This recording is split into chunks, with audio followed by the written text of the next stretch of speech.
Football ആരാധകരെ, FIFA club world കപ്പിന്റെ ആദ്യ മത്സരങ്ങൾ തന്നെ തീപാറുകയാണ്. റെഡ് കാർഡുകൾ, അപ്രതീക്ഷിത ട്വിസ്റ്റുകൾ, കൊറിയൻ താരങ്ങളുടെ പ്രകടനം, പിന്നെ ആരാധകരെ നിരാശപ്പെടുത്തിയ C5 സ്ട്രീമിംഗ് പ്രശ്നങ്ങൾ. ആദ്യ 2 മത്സരങ്ങളിൽ എന്തൊക്കെയായിരുന്നു സംഭവിച്ചത്? നമുക്ക് ഒറ്റ നോട്ടത്തിൽ നോക്കാം. ടൂർണമെന്റിന്റെ ആദ്യ മത്സരം മികച്ച പോരാട്ടമായിരുന്നു. 2 ടീമുകളും ആക്രമണ ഫുട്ബോൾ കളിച്ചെങ്കിലും മത്സരത്തിലെ പ്രധാന ചർച്ചയായത് റെഡ് കാർഡുകളായിരുന്നു. ആവേശം അതിരുവിട്ട ചില ടാക്കിലുകൾ കാരണം കളിയുടെ ഗതി തന്നെ മാറി. ഒരു താരം പുറത്തായതോടെ ടീം പ്രതിരോധത്തിലേക്ക് മാറേണ്ടി വന്നു. ബോൾ പൊസിഷൻ, കൗണ്ടർ അറ്റാക്കുകൾ, ഗോൾ അവസരങ്ങൾ എന്നിവയിൽ മികച്ച പോരാട്ടം കണ്ടെങ്കിലും റെഡ് കാർഡുകൾ മത്സരത്തിന്റെ ഫലം സ്വാധീനിച്ചുവെന്ന് പറയാം.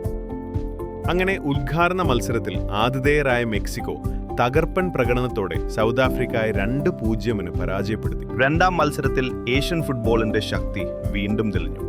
പ്രത്യേകിച്ച് കൊറിയൻ താരങ്ങളുടെ വേഗതയും വർക്ക് റേറ്റും ആരാധകരുടെ കയ്യടി നേടി.